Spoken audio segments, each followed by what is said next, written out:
Five, four, three, two, one. Good morning, everybody. Welcome to the Oregon Fans Show. We talk with Duck fans and college football experts about the things that make us want to shout. Our guest today is Nate Bishop of Scoop Duck and On3 Sports. Nate, good morning. How are you? Good morning, Dale. I am great. I really appreciate you having me on. It's great to have you. Uh, you've been a writer for Scoop Duck for how long? Just like a year now, like about one season. Okay.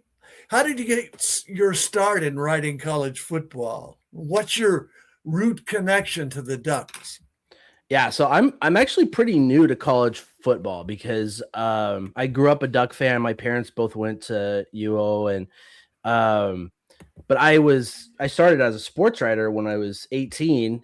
Back when the internet was the Wild West and anybody could do anything or create anything, and I started writing on a website called sportstalk.com. And they were huge back then. They were a big rumor site, and they got bought out by ESPN, and that is ESPN Insider, which is still around. So I worked for ESPN, but they weren't letting me write for like, I don't know, 4 or 5 years. And so I started writing for a website called Hoops World, and they would credential me and let me go to Blazer games. So I covered the Blazers from 2003 until 2006, at the Rose Garden and at the practices and everything. And I was having a total blast, but I wasn't making any money. Writing is not a great industry to make money in. So I ended up going back to school, and I got a completely different, into a different career. But I just always had that itch to still write. It just doesn't go away. You have the ideas in your head, and I just kind of always been naturally good as a writer. So last season, I just reached out to J-Hop, and I was like, man, I just want to write. I don't have to pay me. I don't care. I just want to be able to write and cover games and have fun. So that's how I got back into it. And it's been an adjustment because college is very different from the pros. In the NBA, as a journalist, you have like tons of access to the players and the coaches, and it's really easy to get interviews and get one-on-one time with the players. And with college, you don't like at all. Like you go to the games and there's no access to the players. They bring out a couple of guys after the game, and that's it. And they're on, in the press conference. And so it was actually really cool to get to go to media day this year, because you do get an opportunity to really talk to some of these guys one-on-one and get a feel for who they are as a person. And I just got to say, they're a great group of guys. I mean, honestly, I talked to probably like 8 or 9 of them. And not really the stars. It's hard to get in front of guys like Dante or Decorian, but some of the other guys, just really great kids, really fun to talk to. They gave great answers. So yeah, I mean, that's how I got back into it, and I've been having a blast. That's wonderful. It's fantastic to have a creative outlet in your life. It doesn't matter who you are, that enriches life. Yeah, it's fun. I mean, I think writing is becoming a lost art, and I wish more people read articles, especially the younger generation. Yeah. Because it's funny. I feel I get way more visibility just from a tweet than I do from an article, and not always positive either. So I'm getting to be on the older side. I just turned 45, and I never really used Twitter, and it was kind of a shock when like I would tweet something out and like 1 million people would see it. Wow. And and not always good, not always positive, because I got a lot of hate mail from USC fans when I made a comment about their number 1 recruiting class. So I'm still learning. I'm still learning about the social media side of things. Oh man, it is a learning process, and we all get involved in little battles and beefs that are just not fun. No, I hate it. I like to debate people, but usually I just let it go. Like after the debate is done, it's over. I don't remember, don't really care. Yeah, I totally agree with you. There's a certain point where you just got to let go of it. Like it's just not working for anybody. It's not constructive, and it's just distraction from what you really want to do, which is Mhm. tell stories. Yeah, definitely. Yeah, no, I like to debate topics. I think it's fun to go back and forth. If somebody disagrees with you about something, like that's totally fine, and I enjoy that. I don't like when it becomes personal. That ruins the fun. So Totally, absolutely. There's no place for the name calling and sneering and nastiness, and I just can't abide it. yep, I'm with you. Yeah, there's a favorite GIF I like to use. It's remember Tom and Jerry, the old cartoons. Yeah, they don't show them really much anymore, but yeah, I used to watch them a lot as a kid. Well, there's this wonderful GIF of the mouse kicking a frog off a lily pad, and that's just basically my attitude towards trolling and nastiness. I just don't have time for it.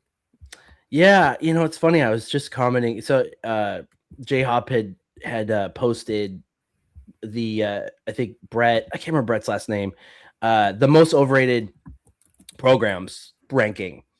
And I read that and I was like, this is just negative engagement. This is to drive engagement because unfortunately social media's algorithms reward negative engagement. If you anger enough people, that drives up your topic. So it pays to be controversial and to get people angry.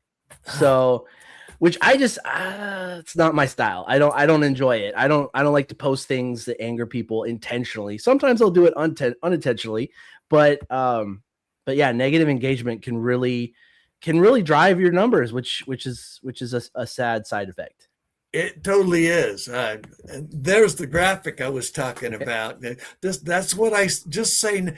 I had Kristen McLemore on Sunday, and he said, "Adults scroll and children troll." Yeah, I mean, don't get me wrong. I love to be a little bit of a I don't mind making like sarcastic comments and kind of being a goof, but like fully negative, it's more for like playful banter. I don't like to post things that I know are gonna really make people upset. Yeah, Stephen A. Smith is has Oh made yeah. a $1 million, Yep. multi-million-dollar career out of making people angry.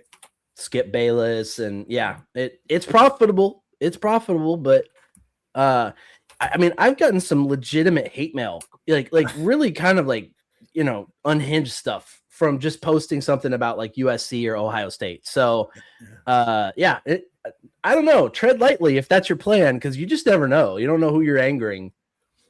I did a deal. That's true. That's a good point. I did a deal just this morning where I talked about how I don't really like this idea of guys going to the NFL, and then this new court decision allows them to come back to college football. And I had Indiana fans clap back on me. I didn't even mention the I know. Hoosiers. I know. Yeah. Because I just post for Duck fans. That's what I do. I don't really even it's not on my mind that if I post something, Yeah. it's going to get in front of USC fans or Ohio State fans or whoever.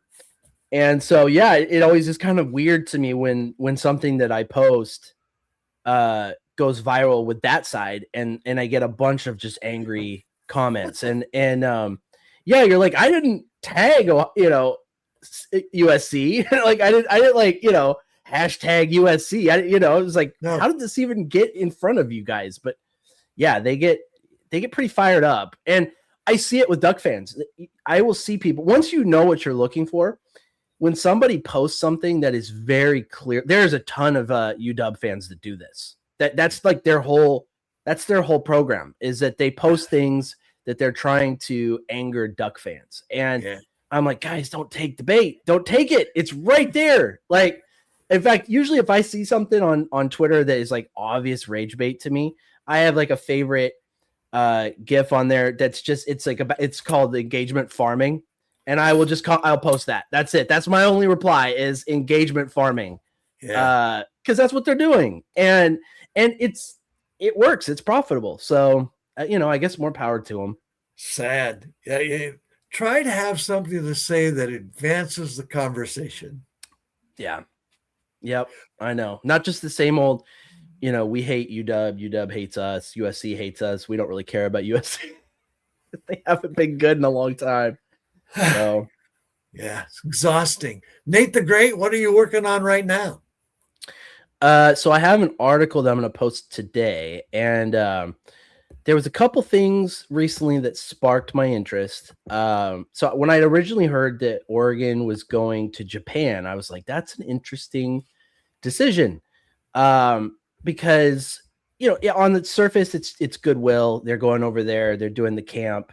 But I thought, okay, this seems like a very deliberate move to expand Oregon's brand. And then that was further cemented when they released the first episode of the Under Construction series, which I love that series. I am such a huge fan of Oregon's media department. I mean, the Ducks versus them episodes, everybody just waits for those. Like as soon as they drop, everyone rushes to YouTube to watch them after a game. But the Under Construction series is amazing. I love the last season. It was so good. And it provides such a interesting behind the scenes look at how the program operates, what Dan Lanning is like, what the coaches are like, what the players are like. Like I love those little glimpses we get behind the scenes because like I said, they don't let the media in, they don't let us around the team the way that a pro team is. And so in that first episode that they had, it was largely about the trip to Japan and what the team did over there. And I thought it was really interesting that Lanning said when he was at the camp, we want to be Japan's, I'm paraphrasing, I can't remember the exact quote, but essentially it was, we want to be Japan's college football team. Yeah. And I was like, aha, there it is. Because in the modern day of college football, and you kind of dipped into that with the NFL players returning, is that there's no rules. There's basically the NCAA has been gutted, and with NIL and the transfer portal, and now we've got basically like venture capitalism coming into college football. There's no rules, and whichever teams adapt and find new ways of generating revenue and find new ways of expanding their brand. And those are the teams that are going to have the most success. And Oregon has been exceptionally good at that even before Lanning, but Lanning has just been, I think, taking it to another level. So I started digging into Oregon's revenue and Japan and how Japan would fit into expanding Oregon's brand and bringing in new income. And it's really interesting. I don't know if you knew this. Oregon played a game in Japan back in, I want to give you the exact details. Oregon played a game against USC in 1985 in Tokyo. Did you know that? No. In 1995? 1985. 85. Oregon played USC in Tokyo in front of 65,000 fans. Wow. And actually, so they actually played it was like several games over there, and the largest international game in college football history was played in Japan in front of 86,000 fans, and it was UCLA Oregon State. So, but they stopped going. I think the last game that they played over there was in like 1993 or something like that, and they just completely stopped going over there. And so it kind of seems like the Ducks are trying to tap back into that market. And baseball is already extremely good because baseball is really big over in Japan. And we have like Shohei Ohtani, which is interesting because Lanning is using the Harada method from Shohei Ohtani in Japan to try to motivate and give the guys goals this season. They brought that up a lot during media day. But yeah, my article is going to dig into the revenue and the potential growth of Oregon football in a market like Japan. That's fascinating. You got to grow the pie, right? When rosters are costing $43 million, you got to find ways to grow the pie. Yeah. And the other thing that kind of triggered that was that a couple of days ago, some fan posted on Reddit that, Nike stock is down 75% in the last 5 years. And how is that impacting Oregon as, a championship contender? And there's just that's always been a topic that kind of rubs me the wrong way. And I think a lot of Duck fans are in the same boat where this idea that Oregon is only Phil Knight. That's it. That's all we got. We got Phil Knight and that's it. And once Phil Knight's gone, the money's gone. And I think they try to compare Oregon to Oklahoma State and how Oklahoma State, once they lost their biggest booster, they kind of just fell off. And I think that's just, Oregon is such a huge difference in terms of marketing and brand. And I mean, they're so tied closely with Nike that just having or not having Phil Knight it's kind of a myth at this point. It's been built up like a myth. It is so ridiculous because, for one, Mr. Knight has given Oregon such a foundation that if he never committed another dollar to the program, the facilities that he's helped build, the legacy and tradition he's helped build, the foundation in terms of players and personalities and all of that is so powerful that it won't be touched by time. It absolutely will not. And in addition, the man has a lot of money. I'm sure that I hope he lives another 40 years, but when he passes, he will remember his alma mater and his love of it. And it won't end.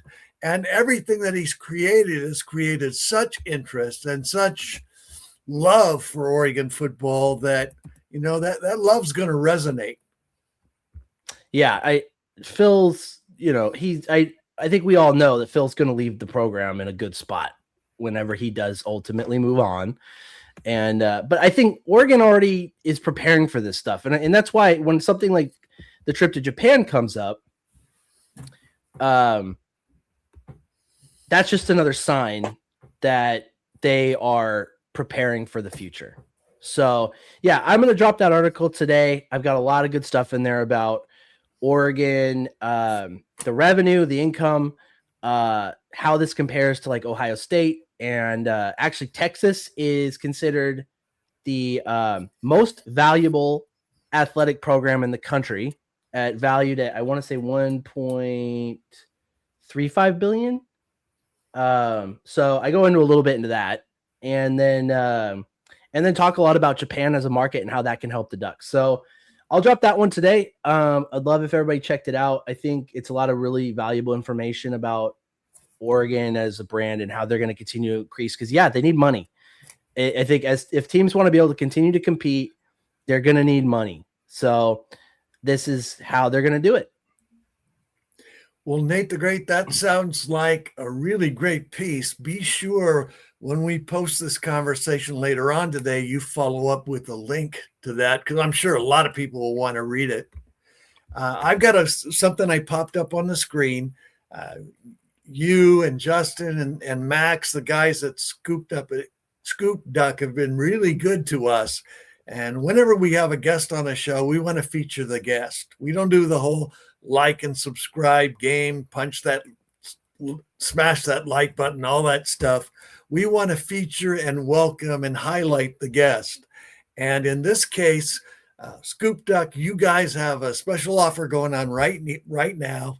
75% off the first year for $29.99. You can get a whole season of Oregon football coverage, inside information. J-Hop and the team and you guys have sources, you have insights that folks can't find anywhere. And it's great content, and being able to get the whole season for, I don't even know, 1 cup of coffee a month is an awesome deal. It's really worth it. I mean, I started out as just a subscriber because I was looking for information about recruiting, and I've never been a recruiting guy. It's not my strength. I let J-Hop and Max do that. That's where they are. That's their bread and butter. That's what they are good at. They're good at getting that intel. Max is just constantly dialed in with what's going on with all the recruits, and he's got those connections. And I'm the stats guy. You know, I like to write opinion pieces and really try to dig into what's going on with the team during the season. But it's more than worth the money, honestly. And I'm sure that like that's what you'd expect somebody to say, but like J-Hop and Max provide year-round coverage of recruiting, and they break a lot of stuff. And it's not just them. On3 has a lot of national writers that break a ton of recruiting news. So just for the recruiting alone, it's worth the money. But also, we have a really great and active forum. That's where a lot of Duck fans go. I've never really liked the Twitter scene for Duck communication, and Reddit is okay. But the forum on Scoop Duck is great. It's extremely active. They have really active game threads during the season. And then I post my stuff, and some of it's free and some of it's subscription. But we just have, I honestly think we have the best written coverage of the team all year round. But during the season, we produce so much content. So it's a steal of a deal. I really think it's worth the money. I've paid it myself, so I can't recommend it enough. I apologize for that. It seems like once a show, I knock this earpiece out. I got to switch to those earbud things. You know, they look a little less geeky on my pointed head, but they only last 4 hours. Now, I can't limit myself to 4 hours of talk a day. You just can't. Yeah, I like my big beefy headphones, so I can hear good, hear better with them on. All right. Okay. This summer, you wrote a piece about Michael Bennett, the new Oregon offensive tackle from Yale. Mm-hmm. Talk a little bit about that piece and what you discovered about him. So he was one of the guys that I got a chance to talk to, really more one-on-one. And so it's kind of sad. The Ducks don't post, even though they record all of the players. And there was, I'd have to go back and look. There was like 32 players or something like that they had there. And they bring a lot of different guys out, and they record all of them, but they only posted like maybe 12 of the videos on YouTube, and they were just the main guys, Decorian and Tatum Tuioti and Mateo Uiagalelei. And, those guys made it on YouTube, but the other ones don't. And so I learned a lesson. Next year, when I go to media day, I'm going to record because I saw some of the other media bringing their own recording devices. And so next year, I promise I will bring one. But I got a chance to talk to Michael Bennett, and I was just extremely impressed with him. He is a very intelligent, Yale makes sense, right? I would hope, but just very well-spoken, very intelligent young man. And so I was curious when I got a chance to talk to him about the recruitment for the transfer portal and what was Dan Lanning like. And, because we get to see Dan in Ducks versus Them, and we get to see him on Under Construction, and he does his press conferences after games. But, is he really like that in person, right? Like, we all think so. And so that was the big takeaway I had from that interview with Michael Bennett, was that he said he's as advertised. He's 100%. That's who he is all the time. That's Dan Lanning. That he is authentic.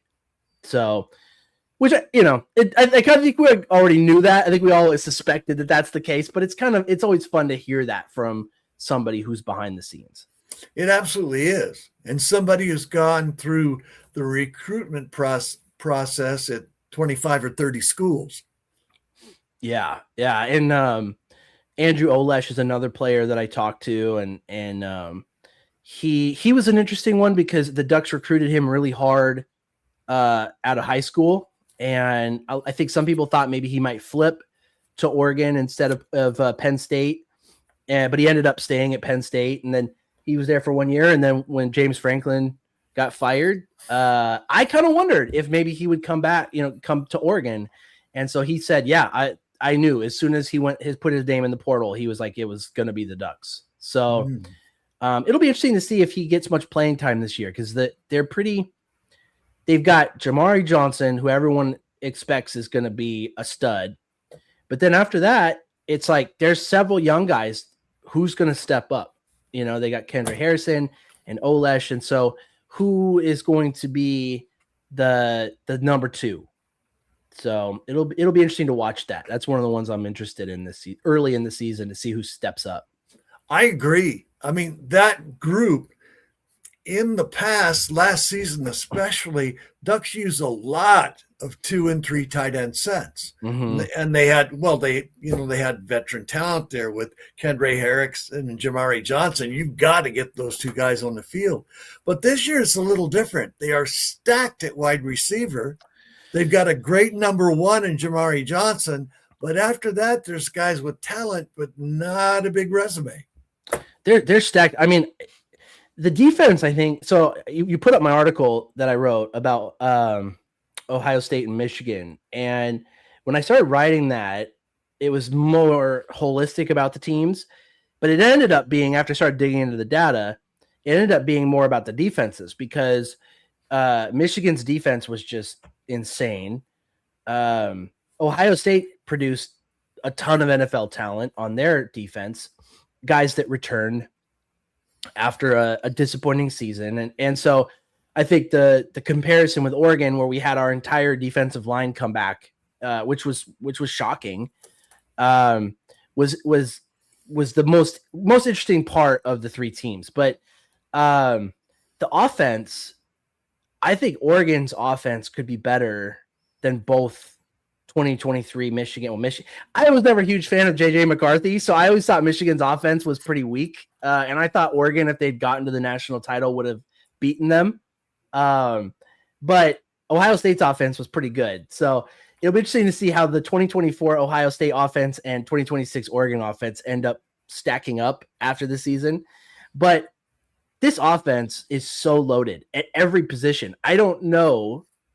I asked, so Brock Thomas was another player that I talked to. Because it's these guys that are kind of on the fringe that there's not a lot of media around. So you get an opportunity to really talk to them for a few minutes. So Brock Thomas was talking about golf and Dante and how Dylan Raiola is probably the best golfer out of all the quarterbacks. And so I asked Brock, I'm like, how are you going to keep all these guys happy? Because there's only one football, and there are so many talented offensive players on this team. At wide receiver, you've got Evan Stewart, DeCorian Moore, and let's see here. We've got Jalen Law is one of the newcomers. You've got Hooks. You've got, there's probably you've got Gatlin Bear. You've got Jeremiah McClellan. You got probably 6 or 7 receivers that could all start or play a very large role.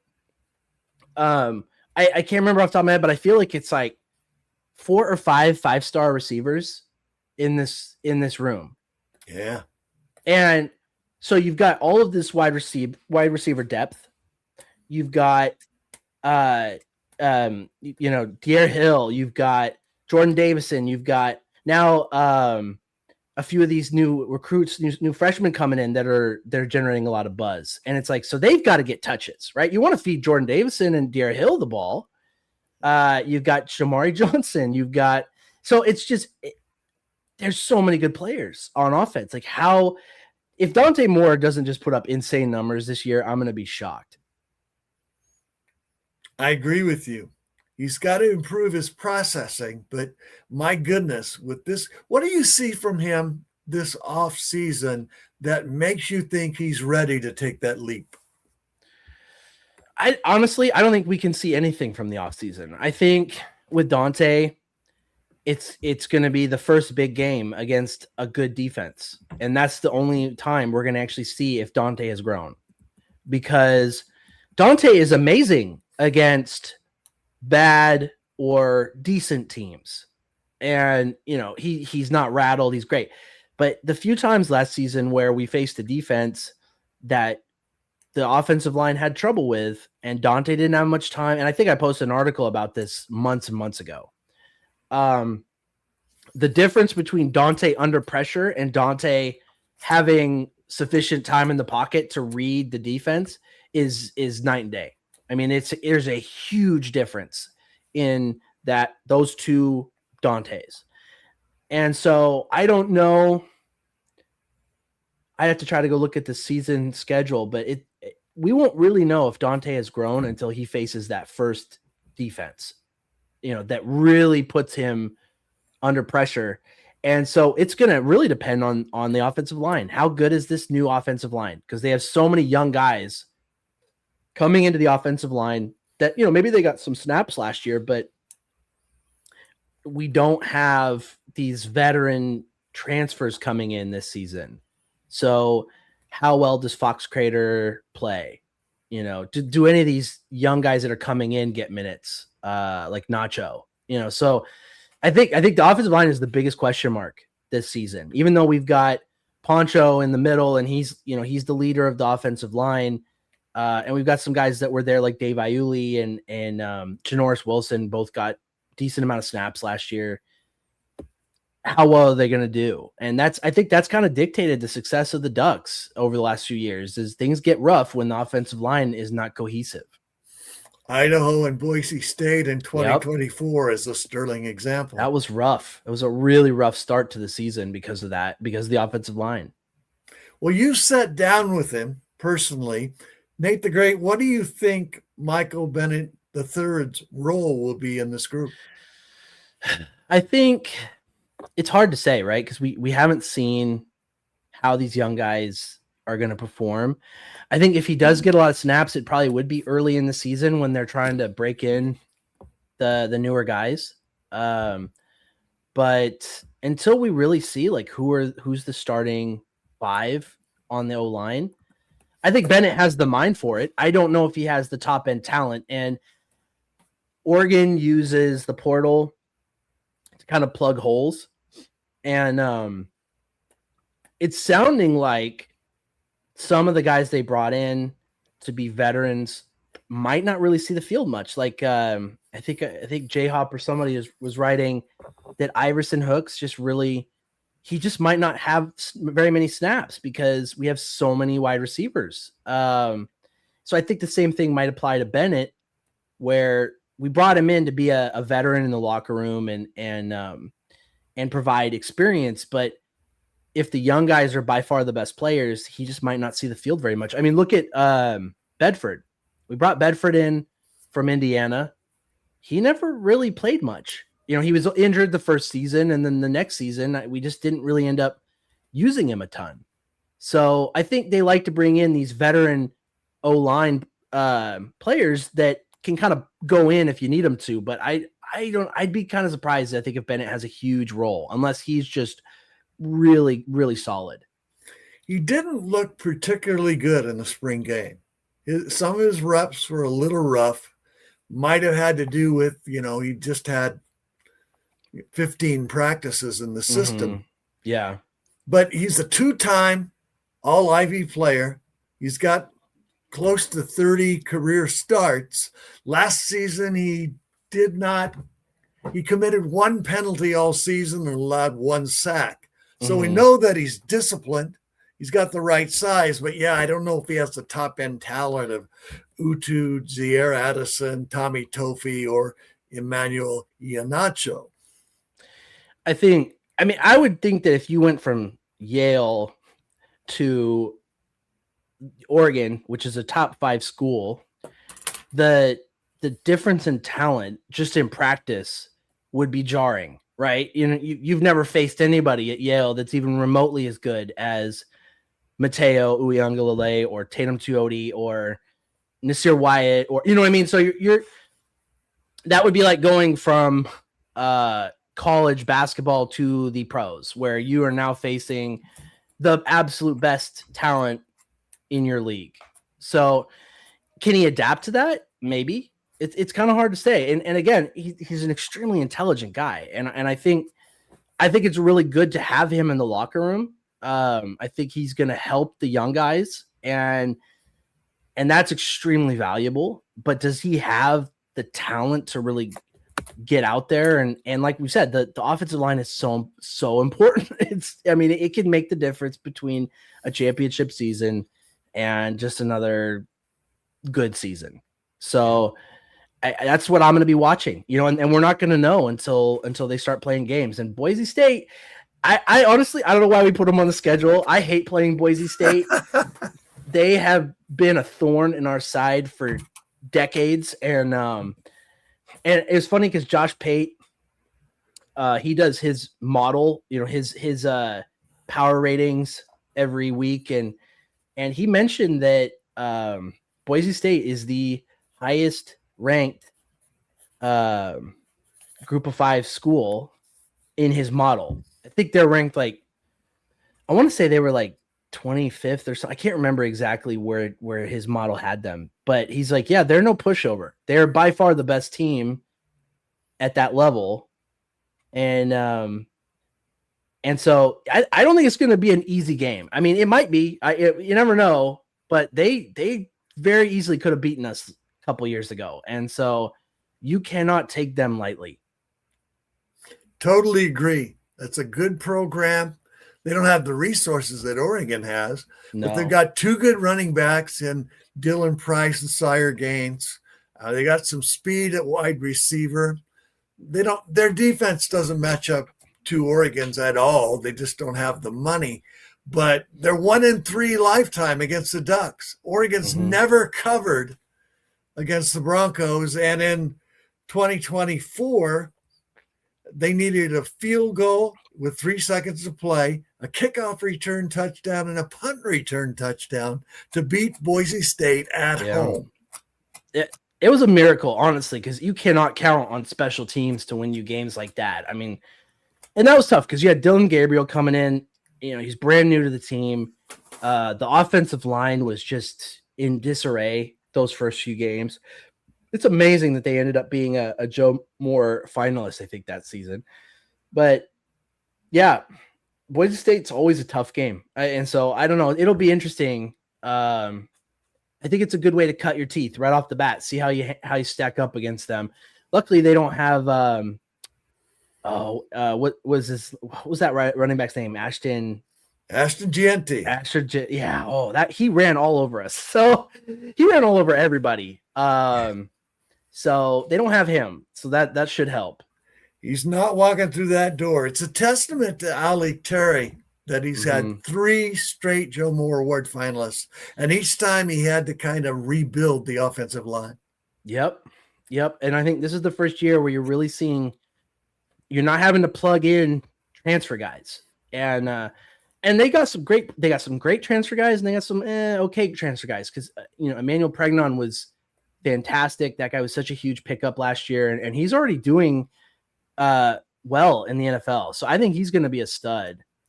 And then Isaiah World was okay. And Alex Harkey was frustrating at times because of the penalties. And that's Michael Bennett will not make those penalties. We know that. So yeah, it's the offensive line is tough. It is really tough. And I think if you can build a solid pipeline and you get to a point where you're no longer having to go to the portal and you're just moving up your own guys through your system, year by year, I think that problem will go away. I think, long-term, it shouldn't be an issue. Well, in addition to Tofi and Iheanacho, they've got Douglas Uto, Jack Sikowski, Zierra Addison, a bunch of other guys that really look ready to maybe step up and play a role. I think the upside for Michael Bennett III is a Johnny Cornelius. I mean, he was Yep. from Rhode Island, adapted to the system, adapted to the difference in talent that you pointed out, and had a pretty successful Duck career. So that's as good as he could be. Whether he gets there, we'll just have to see. September, I like that the Ducks are starting with 2 games that aren't tough games. I mean, they're favored by 4 scores in both of them, but there's still an element of test in them. Boise State, best team in the G6 year in and year out. Oklahoma State, rebuilding team with some offensive power. So, yeah, it'll be interesting to see how we do against Oklahoma State because it's on their field and it's a totally new system. They got a new coach, basically a new team. So how will it stack up? So yeah, I'm really interested to see that. It's going to be weird not playing the Beavers this year. I'm curious where you stand on that because, like, I've got my own personal feelings about playing Oregon State these days. I love the rivalry, but it doesn't feel like the same rivalry anymore, and I hate giving it up. But at the same time, it just feels like a lose-lose for the Ducks because if you play them and you win, it's viewed as a weak win. You know, they're not a strong team anymore. If you play them and you lose, now you've potentially killed your season, you know? And so it's tough. It's tough to be like, I don't want to give up this rivalry that we've had for over 100 years, but you have to look at the value. And so I don't know. I'm curious, where do you stand on that, Dale? Well, thank you for asking. You know how I love to expound. The rivalry died to the new realities of college football. Oregon State, I hope they rebuild because West Coast football is always more fun if all these teams, Washington, USC, UCLA, the Ducks, Cal, Stanford, Oregon State, are playing above the line football. We have competitive games and there are compelling stories on the West Coast. Right now, the Beavers are a less compelling story. They don't have the budget. They don't have the players. They got a brand new coach in Shepherd who I think might be pretty good. He's talking the right way about the situation where Oregon State's in. But for, just as you pointed out, for Oregon's purposes, they're not running a charity to prop up West Coast football. I think Oregon State should be in the rotation. The rivalry has a beautiful history. You know, there are legendary games and legendary players in the Oregon State rivalry, but right now it's past its time, and Oregon State would have to have a massive rebuilding effort to make that a competitive or interesting game year in and year out. I think they should, at this point, they should be in the rotation the way Portland State is or Boise State is. It's tough though, because it seems like college football is trending away from that because everybody's looked at what Indiana did. And at this point with college football playoff, it's a marathon. You're talking 15, 16 games, which for college football, that's an insane amount of football. It used to be like 12. And so as we saw with our game against Indiana, we lost our entire running back room except for De'Aaron Hill, really, and Jay Harris. So it's like you have to have a lot of depth, which Oregon does, but it's this long, grinded out marathon. And so you don't really want a lot of tough games on your schedule early on because you're trying to get to the end. You want to get to the playoff and you want to try to make it through the playoff. So a lot of teams are just ditching their difficult out of conference schedule, and so we don't really want to face a tough Oregon State. We want to be able to play our young guys and get a lead and then get our starters out as quick as possible. And that kind of stinks that's how it's become. But when you're trying to make it to the end of the season without a lot of injuries and just unscathed without a bad loss, you don't really want tough opponents. So it's just the reality of college football now. So you make a good point. I mean, it's a long damn season now. 25 weeks from the opening of training camp to the national championship game in Allegiant Stadium on January 25th. It's absurdly long, and it runs right into the coaching carousel. It runs right into the transfer portal and the start of the new term. It's insane. I had Matt Zemek on earlier this week, a writer for USC Trojans Wire, and he says that college football ought to take advantage of that sports void. In late August, there's nothing going on. The calendar is dead. Baseball's in the dog days. The WNBA is arguing about politics. It's a perfect time to jump on, get some great games, some great inventory, so college football can ramp up in mid-August. And Nate, I'm using the word hate here, the way college football coaches and athletic directors have dumbed down the schedule, where Penn State and Iowa and Indiana are playing Cupcake U, Cupcake State, and the University of Cupcake Tech to start the season. I think that's insane. It's not good for your players because they don't learn what the standard is. It's not good for the game because fans just tune it out massively. Nobody wants to watch those games. We want to see Texas versus Ohio State. And kudos to the Buckeyes and Longhorns for scheduling a game like that. I agree with you that from a load management standpoint, it's perfect to play nobody and play it safe. But I think there ought to be centralized scheduling, and there ought to be a minimum standard of you play one game in the out-of-conference schedule that's on the road. You play one quality G6 team like the Ducks are doing in Boise State. You play one Power 4 team, and then if you want to play a tune-up game, so be it.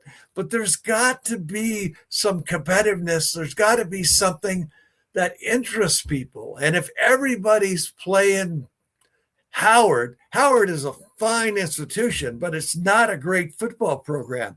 If you're playing teams like that in the out-of-conference schedule, and it's just a steady diet of that stuff, nobody's going to tune into college football until September 26th when the Ducks play USC.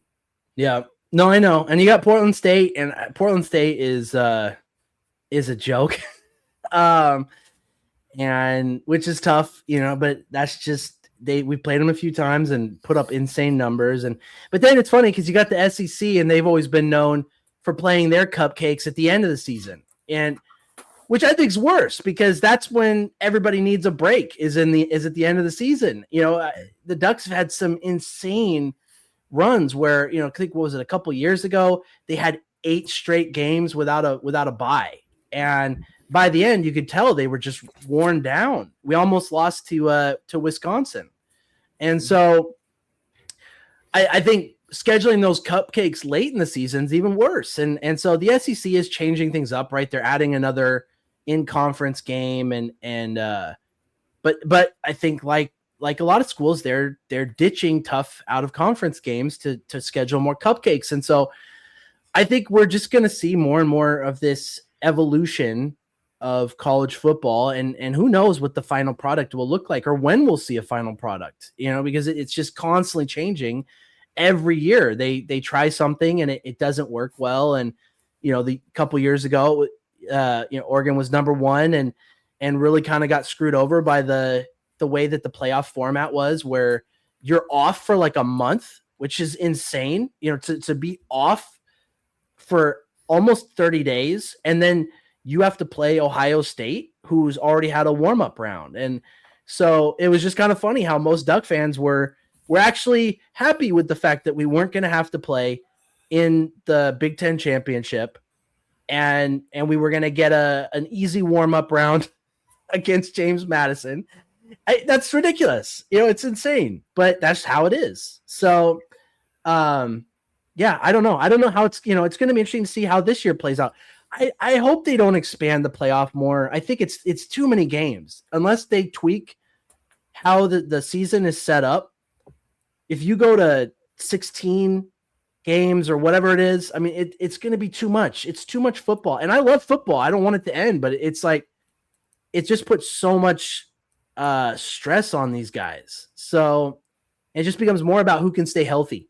So yeah, I don't know. We'll have to keep an eye on it, Dale. I don't know. This is a topic that you could talk about all year round. It's going to be a reoccurring issue for probably the next few years.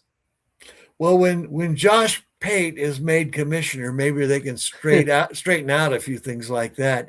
To your point about stress, the Ducks face that same sort of situation this year. Their bye comes very early in October, and then they play 8 in a row. I know. Yeah. Yep. It's a grind. So we'll have to see how that all comes together. I'm really interested to see how they do with Michigan right after Ohio State, because that's going to be, I mean, luckily it's at Autzen, but that's going to be a tough follow-up depending on how that game goes at Ohio State. They'll either come out really mad if they lose to the Buckeyes, or it could be another letdown game. So that's going to be the most interesting 1-2 punch of the season, is those two games back to back. Totally agree. You're facing an improved, potentially Michigan team with Kyle Whittingham as coach, that they'll be physical, they'll be disciplined, and coming right after a big game on the road, 2,000-mile road trip, and then you come back to play the Wolverines in Autzen. It's a really classic trap game situation. I think Dan Lanning will handle it. He's a master of motivation and giving the Ducks a fresh way of preparing for the game every week. We see that in Ducks versus them. But man, you would not want to be facing that team that week. The long term, Nate, I will go to my grave saying this, and I'll get there a lot sooner than most people. The calendar needs fixing.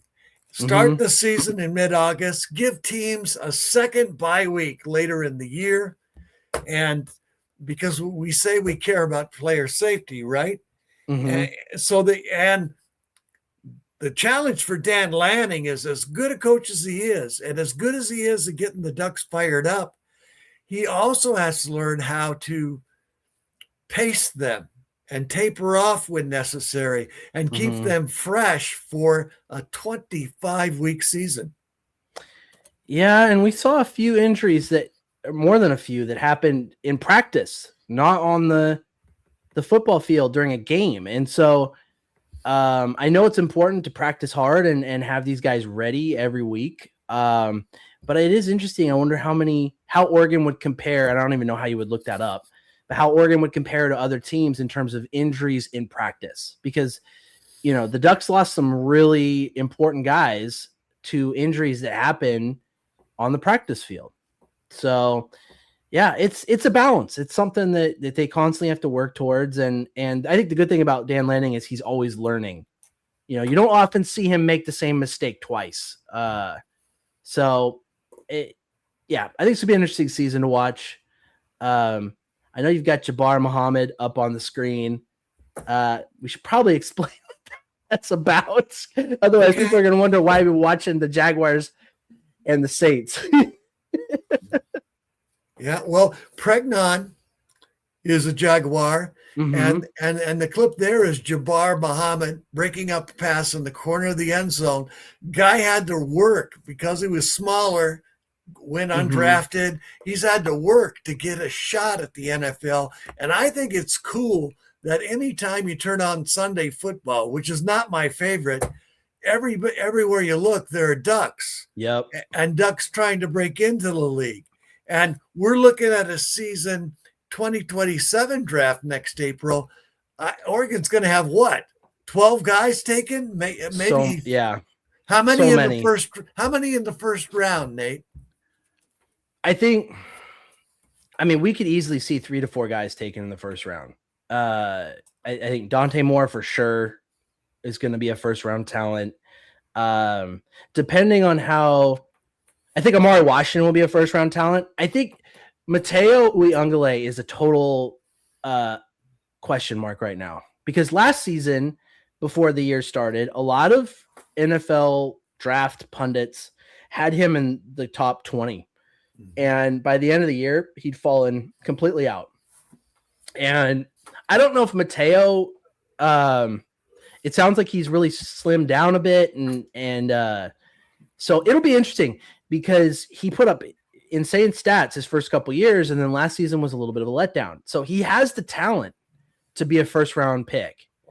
It's just going to depend on how he does this year. So I think Jamari Johnson could be a first round pick because he's so big and such a good target to throw to. I think I could see 3 to 4 first round picks easily if the season goes well and guys stay healthy. But then, potentially another 3 to 4 in the second and third round. So, I mean, I think you could see a ton of Ducks in the first 2 to 3 rounds of the draft this year. I haven't really looked at them yet, but yeah, I could think a ton. Forgive me for interrupting. It could be an Oregon party at the draft, and that will be that happens the week of the spring game. It happens with a massive recruiting weekend. There's a synergy there. When you see Ducks taking over the league, there's just a synergy that's created that Dan Lanning's success as a recruiter, as a program builder, is only going to grow when Amari Washington, Mateo Uiagalelei, Tatum Tuioti, Bear Alexander, Jamari Johnson, Dante Moore, Evan Stewart become NFL players and start flashing the O on Sunday. Yeah, and I think following Oregon really makes you want to follow guys once they go to the NFL. Like I am so happy for Malik Benson, because he came in. This is one thing that Oregon has been exceptionally good at, is that not just going into the portal and trying to get the guys at the top. In this last one, like Coy Parrish, right? He's a perfect example. Highly rated, highly ranked transfer. That's great. They got him. He's fantastic. They can plug him right in to replace Dylan Thineman. But Jaden Kennedy and Malik Benson, those were guys that were not on anyone's radar going into the 2025 season. They were not highly ranked in the transfer portal. Most Duck fans were kind of like, who, Malik Benson or Jaden Kennedy. And they were both studs last year. I mean, the season would have gone drastically different without Malik Benson.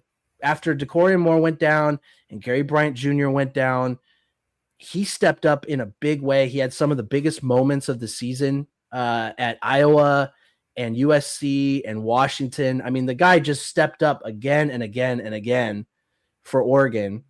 And so it's really exciting to see him succeeding in Las Vegas, and with Mendoza, which is kind of funny, but he's got the talent, he has the speed, and he's a real gamer. So I think it's crazy, because I think he was drafted in like the 6th round, which is like, for how well he played last year, that seems really low. So I think he's going to have a good year. I hope he gets on the field for them. It seems like has really good, a really good connection with Mendoza. And, but then Kennedy's been doing well for his team. I can't remember off the top of my head who drafted him. Was it Kansas City? I think it was Kansas City. That sounds right. Yeah. In the words of the immortal Casey Stingo, you could look it up. Yeah. I agree with you about Benson, and it's perfect that he went to the Raiders. The silver and black have always had a great tradition of that speed guy on the outside, going back to Warren Wells and Tim Brown and all kinds of guys. The guy who could just fly and stretch the defense vertically. And Malik Benson showed at Oregon last year that he's that guy. By the way, Nate, you mentioned Mateo. Young Concrete is got steel in his eyes this year.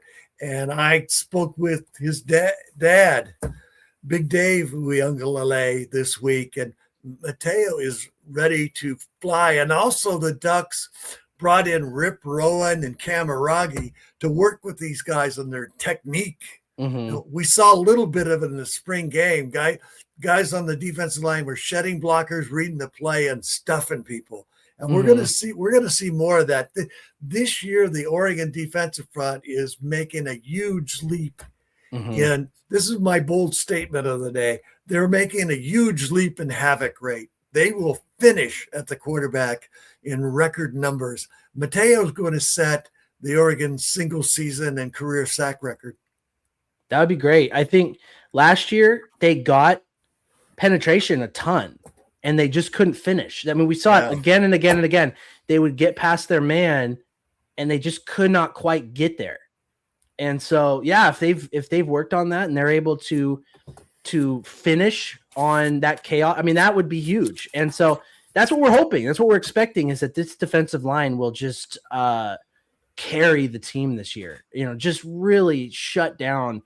I think we're all looking forward to USC, right? Like, we just want to see the defense absolutely destroy the Trojans. That would be glorious.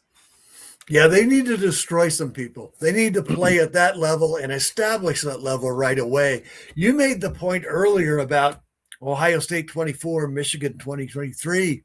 Those championship teams, that's one thing I think about with those teams is how disruptive they were on defense. They got that interior pressure. They had a party in the backfield. They just crushed people and crushed their will. They did it to the Ducks in the Rose Bowl.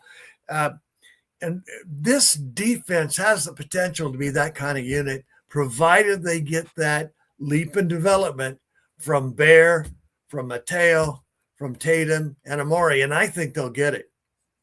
Yeah, and I think the thing that'll help that defensive line is that we might have the best secondary we've ever had at this point, because we've had some really good defensive lines over the years, some really good defensive line players, but I don't know if we've ever had just across the board this much talent in our defensive secondary, because because you can name guys like Christian Gonzalez.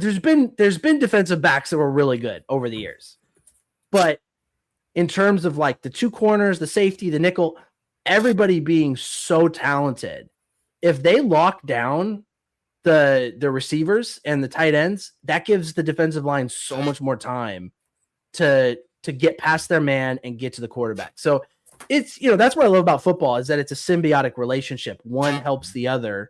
Yeah. And if Mateo and Tatum are creating pressure, that makes it harder for the quarterback to read the defense. And so that creates more interceptions. So it's all connected. But yeah, I think the big thing from my article was that if you look at that 2023 Michigan team and the 2024 Ohio State team, the year before, the defense was good. It was really good, but they somehow took it to another level. They went from being good to just dominating, elite, like just insanely good. So I think that will be what we're watching. Can Oregon go from being one of the best defenses last year to the best defense this year? And they have the talent. I mean, they absolutely have the talent to do it. Well, Nate the Great, it has been fabulous to talk college football with you. That folks can find Nate at Scoop Duck and On3 Sports. We have his links in the bottom of the show there. You've been incredibly generous with your time. I appreciate you, and I can't wait till our next conversation. Yeah, I appreciate it, Dale. It's been a blast. I love talking the Ducks and college football, and I'm so pumped about this season. I think that this is going to be maybe the most exciting Oregon team we've ever seen on both sides of the ball. So I don't know if we've ever been this loaded. So it's gonna be a fun season, I think. Well, we look forward to seeing you cover it. Thanks again, and have a great day. Thank you, Dale. Appreciate it. You too.